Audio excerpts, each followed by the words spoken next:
Conseil national de la transition, les différents membres et commissions ont épluché encore cette année plusieurs textes, projets de loi et conventions pour le fonctionnement de l'appareil étatique.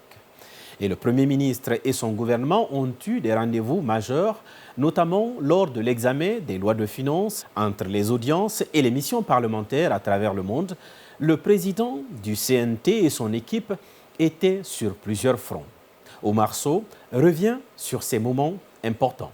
Mai 2023, Dès l'entame de l'année 2023, le Conseil national de la transition s'est activé dans le cadre d'une offensive diplomatique parlementaire. C'est dans ce sens qu'une délégation des conseillers nationaux a pris part au 8e forum des législateurs à Abu Dhabi. L'objectif de ce forum a été d'offrir aux parlementaires guinéens un cadre de dialogue leur permettant d'échanger avec des experts, mais surtout de partager les bonnes pratiques, les opportunités et défis en matière de promotion des énergies renouvelables. Dr Dansa Kourouma a conduit dans la capitale algérienne la délégation du CNT à la 17e session de l'Union interparlementaire de l'Organisation de la Conférence islamique OCI. Cette 17e session a connu la participation de 35 délégations parlementaires avec pour objectif le renforcement de la coopération entre les pays membres de cette organisation. À ce déplacement s'ajoutent plusieurs autres rencontres au cours desquelles des conseillers nationaux ont représenté la Guinée. Dans le cadre de la célébration de l'an 1 du CNT, une plénière spéciale a été organisée. Cette séance de travail a connu la présence des délégations parlementaires venues du Mali, du Burkina, du Tchad, de la Côte d'Ivoire et du Parlement de la CEDEAO. Courant 2023, la ville de Mamou, située à des kilomètres de la capitale Conakry, a abrité une plénière délocalisée au cours de laquelle les conseillers nationaux ont examiné et approuvé 3 accords. Ce séjour du CNT dans la ville Carrefour a permis au Conseil national de la transition de faire plusieurs activités dans le cadre du volontariat. Il s'agit des activités qui ont consisté à faire de la peinture dans une école et une visite notamment dans la prison civile. Dans le cadre de l'élaboration de la nouvelle constitution, le Conseil national de la transition a lancé le symposium sur le constitutionnalisme. L'objectif a été de créer un cadre de dialogue inclusif plus large avec le milieu académique et les praticiens du droit constitutionnel. Concernant la santé, une mission d'information parlementaire du CNT a fait l'état des lieux de l'hôpital national d'Onka après sa rénovation. Cette action s'inscrit dans le cadre de sa mission de contrôle parlementaire. Sur la question des droits de l'homme, des conseillers nationaux ont effectué une tournée dans les locaux de la maison centrale de Conakry. Le but de cette mission a consisté de s'enquérir de la situation judiciaire des pensionnaires ainsi que de leurs conditions de détention. Dans le cadre du contrôle parlementaire de l'action gouvernementale dévolue à l'organe législatif de transition, le bureau du Conseil national de la transition a initié le passage des ministres du gouvernement devant l'organe qui représente le Parlement pendant cette période de transition et ce conformément au règlement intérieur de l'institution. L'objectif de cet exercice a été d'amener les ministres à répondre aux questions des conseillers nationaux sur le fonctionnement de leurs départements respectifs.